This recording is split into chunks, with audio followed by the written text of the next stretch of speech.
Hi, my name is John Ackerman, N8UR, and I'd like to talk to you today about TAPR, an organization that I've been involved with for many years and that I think is one of the most interesting in ham radio today.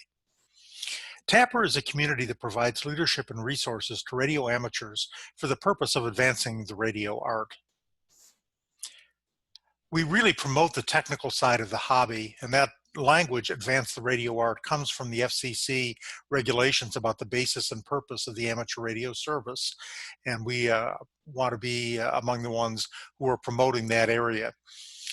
We do that by providing hardware and software that doesn't yet exist in the ham community. We focus on early development of new types of technology. Once it becomes mainstream, we've typically moved on to something else. We, in addition to providing hardware and software, try to spread information and knowledge about this new technology. And we do that through conferences and forums.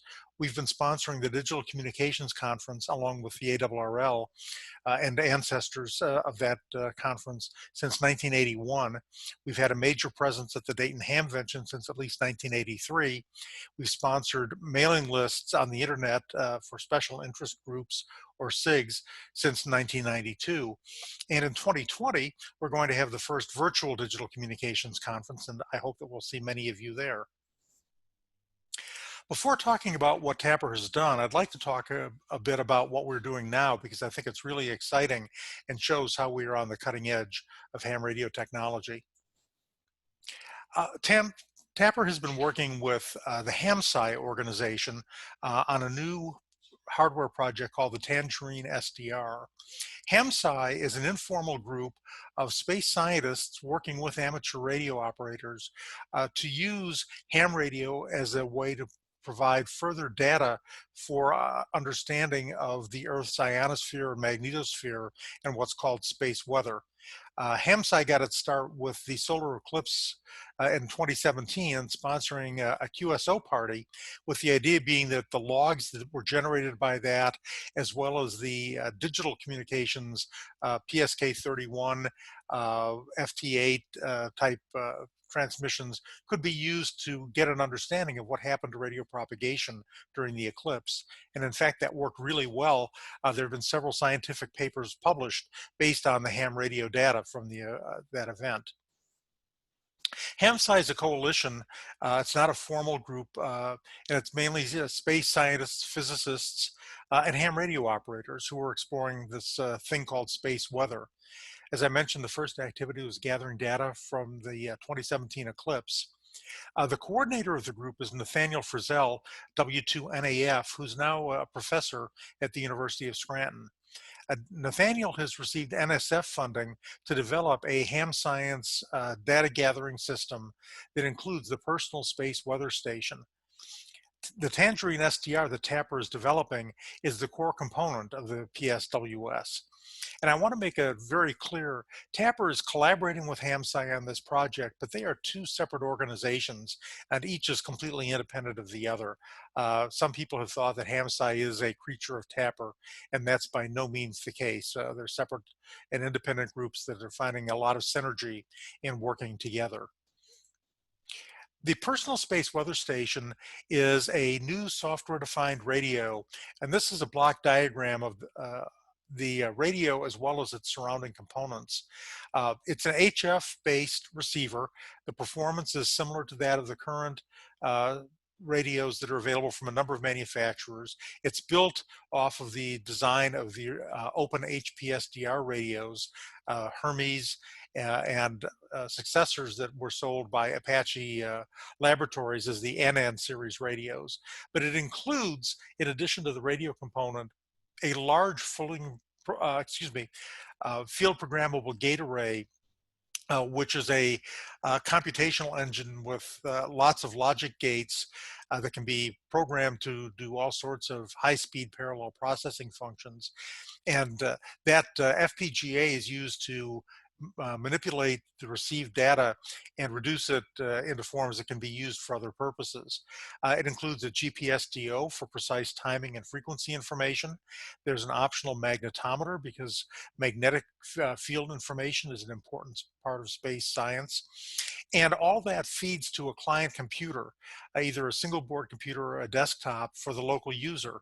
And it's important to note that this system is designed for science use, but it's also a ham radio. And it can be used as a ham radio, and that local display gives access to the user for all of the normal radio functions. In addition to the local activity, the data that's collected by the personal space weather station can be uploaded to the internet, either automatically or on demand, where it goes into a public database that's accessible to researchers who can call up the data to examine events that occur in space weather. So if there's been a big solar flare, for example, the scientists will be able to go out and solicit data from all the PSWS systems that might have been on the air during that time to see what happened to propagation as a result. The project is a modular open source hardware and software platform, and it's going to be a complete system for software-defined radio. And it's also a group of volunteers led by TAPR who are dedicated to the idea of building a pool of open source software defined radio design information so that this can be a modular system that can grow over time and not just be a single static project. It incorporates some of the concepts of open HPSDR. It has some of the philosophy of the Open Research Institute, and it has the same kind of scientific purposes as HamSci, but it's not any of those things. Tangerine SDR is really its own creature. The radio itself has some basic features that should be attractive to hams. We're trying to make the cost comparable to other SDRs today. Depending on what hardware is included in the system, the lowest cost could be $300 or so, or it could be $1,000 or more. But because it's a modular system, the user can customize to get those prices to match the performance that they require. It's based on open source, and this is really important. Both the hardware and the software are licensed under an open source model, so others will be able to take this design and advance it and make it part of bigger and better systems over time. It's designed to be extremely modular, configurable, and expandable, and above all, it advances the state of the radio art, which is TAPR's primary focus. It has a number of target applications. We've already talked about the HamSci Personal Space Weather Station. It also may find a place in the AMSAT Phase 4 satellite ground station as the digital processing engine. It has academic uses to teach SDR and FPGA techniques. It can be used, very importantly, as an amateur radio communications device. It is a ham radio, after all. It can also be used beyond ham radio for non-amateur types of applications and RF monitoring. Because it's internet-based, it could be used for remote ham radio stations, and certainly there are many other possible applications that people will find for this system. Now, shifting gears to talk a little bit about TAPR itself. Uh, the organization was founded in 1981, and you may, if you've been around for a while, know us as the folks who brought packet radio into prominence. In 1981, a group of hams in Tucson developed the first popular packet radio hardware called a terminal node controller, or TNC, and that's where the organization got its start and where it got its name. The only problem with that name, Tucson Amateur Packet Radio, is that today we are much more than just in Tucson. We have board members from around the world, one in Australia. Our products are used not just in ham radio, but in colleges and national standards laboratories. Packet is just one of the modes we support. And although we're definitely a ham radio group, the things we do are not all related to ham radio or even radio directly, but they are in the allied fields of digital communication and signal study. We're a nonprofit 501c3 organization, and our dues are 30 years and open to anyone. Because we're a nonprofit, your contributions are tax deductible, so keep that in mind. We publish a quarterly journal called the Packet Status Register, and our main website is at www.tapr.org. Organizationally, we have an annual membership meeting at the Digital Communications Conference, which this year will be virtual. Uh, we have a 9-member board of directors who run the organization. The directors are elected by the members, usually by electronic means, following nominations that are made at the annual meeting. There are 3-year terms, and each year 3 directors are up for election. We typically have 2 physical meetings yearly at the Dayton Hamvention and at the Digital Communications Conference, but of course this year that's all different. And I think perhaps uniquely among organizations, we've been continuously uh, in our board meeting session since the 1980s via email, and even before email via CompuServe. Our bylaws are structured so that we can do business completely by email, and we transition from the online session to the physical session when we have our meetings at Hamvention and DCC, but we're in continuous session, probably a world's record for the longest board meeting in history. The president of TAPR currently is Steve Bible, N7HPR. Vice president is Scotty Cowling, WA2DFI. The treasurer is Tom Holmes, N8ZM, and our secretary is Dana Horzepa, WA1LOU. TAPR is largely about the products that we've created, and those products sometimes have been kits of components, sometimes they've been finished electronic components, sometimes they've been software, sometimes they've been publications, but they all have a set of common themes. One is that our history has been on the bleeding edge of technology in ham radio. Our goal is to provide kits and assembled products that enable new technologies that simply aren't available elsewhere. Most of our revenue and our operating funds come from product sales. So those product sales fund the new products that we work on, and therefore are a very important part of our operation. And we encourage you to visit the TAPR store at our website and buy lots of things, because each time you do, it helps us move forward. We're very much an engineering-led organization. There's that old chestnut of he or she who codes rules, and that's a bit of the way we operate. If you come to us with an idea that's ready to be taken forward, you'll get a welcome of open arms, and we really are enthusiastically looking for folks who want to help us with new products and new designs. We have a very strong bias toward open source hardware and software. Virtually all of the products that we do today are licensed under open licenses, which allow others to not only make but also enhance them. And one of the things that the TAPR is good at is providing development support. We are not a bunch of people in lab coats thinking up ideas and bringing them to market without outside input. We are a bunch of people who have done some of that, but we also have the knowledge of what it takes to take an idea and turn it into a buildable, reproducible, and ultimately sellable design.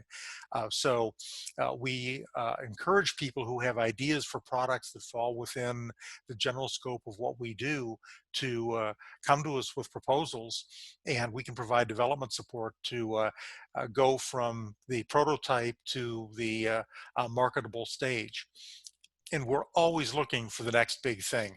We never rest on our laurels. As we work in one area of technology, we're keeping our eyes open and looking around for what is the thing that's going to impact amateur radio after the current one. So where we started, I mentioned before that packet radio was really our pioneering application. And in 1982 and 83, TAPR developed and sold the TNC1. And in 1984, I introduced the TNC2. And you, if you've been in packet radio, have probably either used or talked through a TNC2 clone TNC, because those designs were licensed to a number of manufacturers, including MFJ, PACCOM, and others, and were produced very widely for many years. So TAPR really is at the beginnings, and our hardware was the kind of core hardware of packet radio during the sound card days. So we really look back to the TNCs as our first products, but we very quickly moved beyond that. And I think you'll see some of the other things that we've done as I go through these next slides. Uh, in packet radio, in addition to hardware, we helped with documentation and standard writing. In 1984, working with Terry Fox, WB4JFI, and the AMRAD organization, who were really the prime movers in this. TAPR was a facilitator. We published the AX25 version 2 specification, which is an important milestone for standardizing packet radio. In 1990, Phil Karn, KA9Q, published a protocol called MACA for multiple access with collision avoidance that's become part of packet radio activity. And in fact, his presentation was used to help defeat a patent that someone tried to get on the MACA concept later. In 2000, uh, Ian Wade, G3NRW, Greg Jones, WD5IVD, and I worked with the authors of the APRS software to develop a protocol reference specification, which again was a very important step in standardizing the APRS system and making the software interoperable. So we've been involved with developing packet radio standards on the air as well as the hardware that implements them. After packet radio, TAPR was an early proponent of spread spectrum radio. We published books on the subject, and in the late 1990s worked on a 900 megahertz spread spectrum radio called the FHSS radio. It was a tremendous piece of engineering by Tom McDermott, N5EG, Bob Strickland, N5BRG, and Bill Reed, WD0ETZ.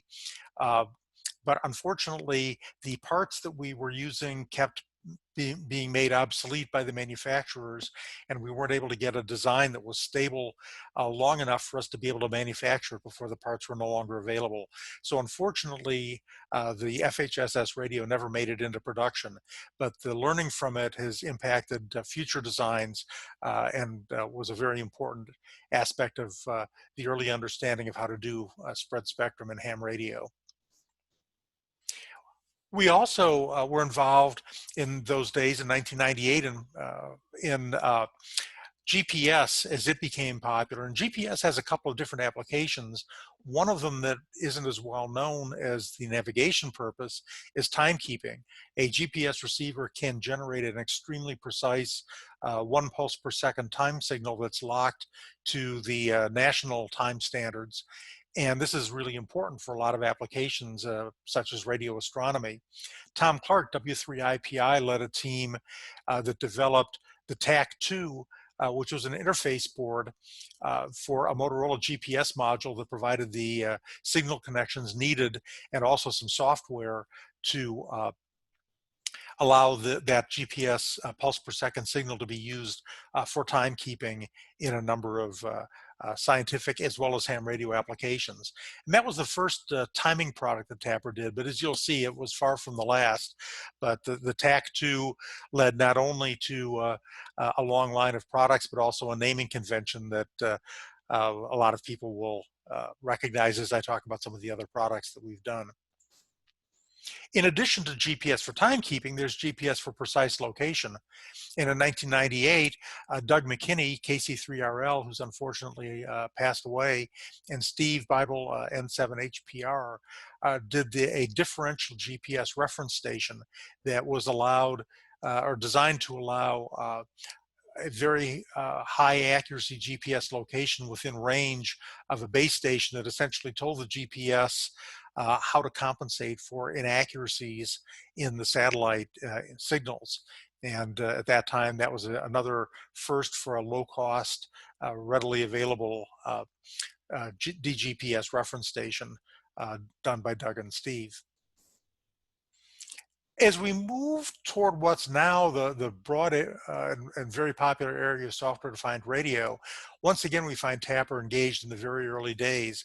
In 1999, Motorola had an evaluation module of a very powerful DSP, digital signal processing chip, and Johan for K7WW, Steve N7HPR, Lyle Johnson WA7GXD did an interface around that board that provided the various signals and connectors needed to make it usable as part of a radio system.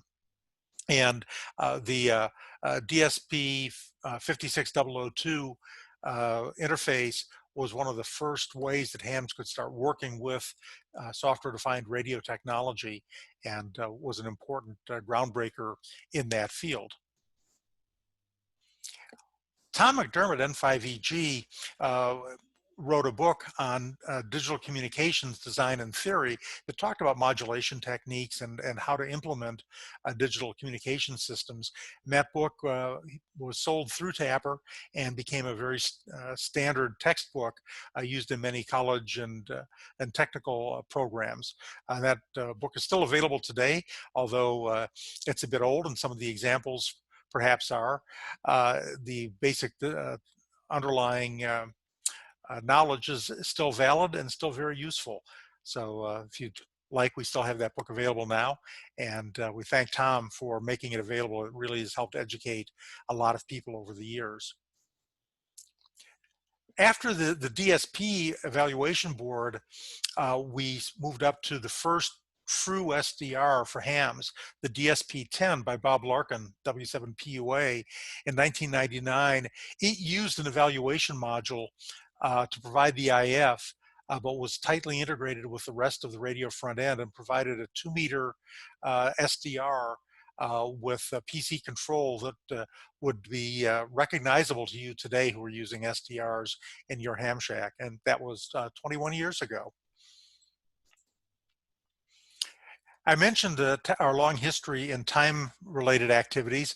Sometimes we abbreviate that to Time Nuts. There's actually a mailing list with about 2,000 people that's called Time Nuts. I got involved in that area many years ago and found that there were lots of little gadgets that I needed in order to build up my time measurement laboratory, and everything that I designed sort of turned into a TAPR project. So we started with the TAD, which stands for Totally Awesome Distribution Device, which was an amplifier for 5 and 10 megahertz oscillator signals, and added a whole bunch of products. I think there may be 10 or 11 total today that have been designed in the timekeeping world: buffer amplifiers, distribution amplifiers, dividers, switching systems that have all found places not only in amateur stations, because most of these do have ham uses, but also in scientific and educational organizations as well. Along the way, there was an interest in developing a model where hardware designs could be protected from being taken proprietary after volunteers have worked on them. And a group of developers on a project that I'll talk about in a bit asked us to develop an open hardware license that was sort of like the open source software licenses. And in 2006 and 2007, we worked with a number of volunteer contributors to design a license called the TAPR Open Hardware License. It was formally published in 2007, and it is a widely used license for open hardware today. So we've helped to bring the concept of open design from the software world into the hardware world through this license, and a number of other organizations have adopted it as well as TAPR. Now we get to the first real ham SDR, something that works on HF and is fully flexible. The high performance software defined radio project is the one for which the open hardware license was created.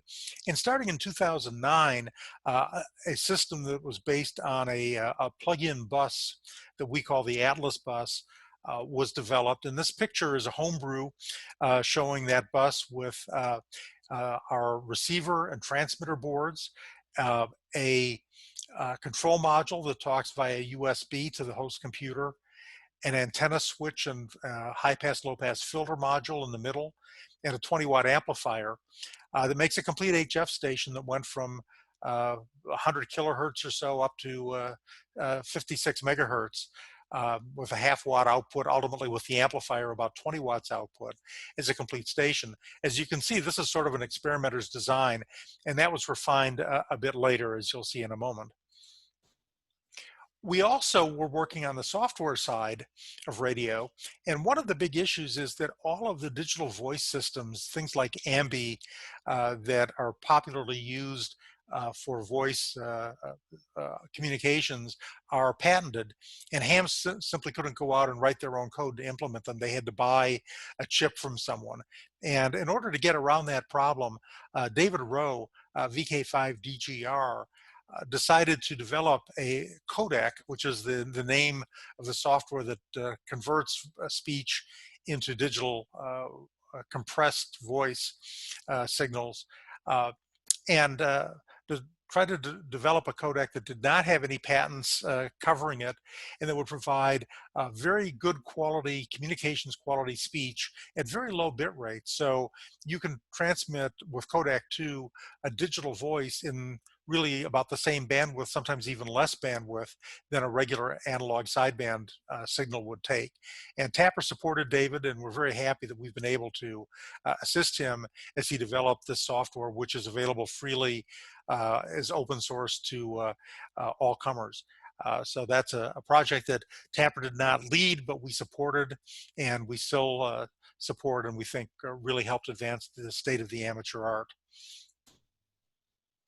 Another aspect of digital communications on HF is Whisper, which is a protocol that allows very low powered transmitters to be used as beacons to check propagation around the world. And Zoltan HA7DCD designed a small transmitter board that plugged into a Raspberry Pi and made a complete standalone Whisper transmitter. And TAPR started selling that in 2015. Since that time, we've added additional bands. The original one was 20 meters, but now thanks to efforts from Bruce Raymond, N8UR, we have units for 40 meters and other bands as well. And these are very popular, very low cost ways to put beacons on the air that allow for propagation experiments and actually feed into the HamSci network. Now back to time nuttery, a recent project shows the power of modern single board computers to get performance that simply wasn't available elsewhere for sometimes any price, but certainly for a very high price. There's a need in the timekeeping community for a timer or counter that can measure with a resolution down in the millions, billions, or trillions of a second. And the TIC is a design that I came up with a few years ago that used a new chip that was made available by Texas Instruments along with an Arduino, a single board computer, to implement the entire counter with 60 picosecond, and that's 60 trillionths of a second timing resolution. And because it's built on the Arduino and uses low-cost parts, we're able to sell the unit for about $200. To buy that kind of performance prior to the TIC, you had to spend many thousands of dollars and sometimes tens of thousands of dollars to get that kind of resolution. So the TIC was a real breakthrough, and it's been extremely popular. We sold over 400 of them. They're used not only by hams, time nuts, and other amateurs, but by national standards laboratories. We know for a fact that there are TICs being used to monitor hydrogen maser frequency standards in laboratories around the world. And it shows how modern approaches to technology can get performance that in the old days would have been much larger and dramatically more expensive to something that today we can put in a hobbyist's workbench very easily. And in fact, if one TIC is good, 8 of them, or rather 4 of them with 8 channels are better. And just as an example of how we can extend things, these pictures are of the multi-TIC, which is 4 TICs connected together to work as a single unit and allow 8 channels of measurement. You normally wouldn't need that, but I was testing a whole bunch of GPS receivers for their pulse per second signals, and having 8 inputs was actually extremely useful. So that led me to put this together. And again, it's a capability that either wasn't available at all or would have cost tens of thousands of dollars in the past. And in this unit, it's fair to say that the uh, one-off metal work was the most expensive single part of the entire design, because the hardware itself was quite inexpensive. So that's an example of the things that TAPR has done in the past, a little bit about what we're currently doing, and the question is, what's next? And I'd have to say, what's next is completely up to you. We'd love to hear from you, and we'd love to try to turn your idea, the back of your napkin, into the next big thing for ham radio. But before I finish, let me talk about some of the other things that TAPR does away from products and development. As I mentioned at the beginning, we sponsor the Digital Communications Conference each year, as well as other activities to help spread knowledge within the ham community. We've been at the Dayton Hamvention since 1982, and we will be back next year when it's live again. We have a booth there, and we also have a forum at which we have presentations about current projects and activities that are going on within TAPR. And I've also mentioned the Digital Communications Conference, which this year is going to be a virtual conference. It was originally going to be in Charlotte, North Carolina, but because of the COVID-19 problems, we shifted to digital and will be in Charlotte next year in 2021. The 2020 DCC is on September 11th and 12th. You can register at the TAPR store, and there will be a Zoom conference with a nominal registration fee that will allow you to interact and ask questions. There's also going to be a free YouTube stream available for those who don't register, but registration will not only support TAPR, but also allow you to participate in a greater way. So please visit www.tapr.org/DCC, and you can register for this 2-day conference coming up in September. And now, finally, I'd like to talk about some of the folks that have made TAPR what it is and some of the awards that they've won over the years, because it's really quite remarkable what has come out of the TAPR organization from an awful lot of people over quite a few years. Matt Edis, N8UR, won a college student paper contest that we had, and he went on to create Edis Research, which is now a subsidiary of National Instruments. And he really came up with the first software radio appliances, which are general purpose, high performance SDRs called the USRP, which stood for Universal Software Radio Peripheral, which are widely used around the world in science, industry, education, he first talked about software-defined radios, and he first showed off his USRP at a TAPR event. Gerald Youngblood, who's the founder and CEO of Flex Radio Systems, did a 3-part article in QEX called A Software-Defined Radio for the Masses, in which he described what became the first generation of Flex radios. And he presented a presentation and showed off the first SDR 1000 boards at the 2002 DCC in Denver. And you might have seen what Flex Radio has turned into and what they've done. It's really quite amazing. In 2014, Gerald gave a presentation at the DCC about how Flex Radio came about as a result of his work as an amateur. And the link is here and very much worth watching. Bayan Garabrand, N6BG, was an active participant in APRS, and he was a TAPR board member who later created Bionics and sells lots of APRS related products. We've won awards for a number of articles by TAPR people.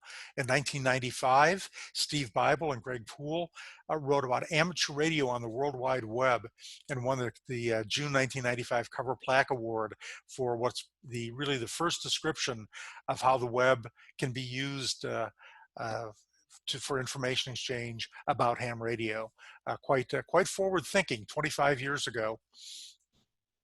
Many Dayton Hamvention Award winners have come through TAPR, have been TAPR volunteers, officers, participants from 1984 through 2016.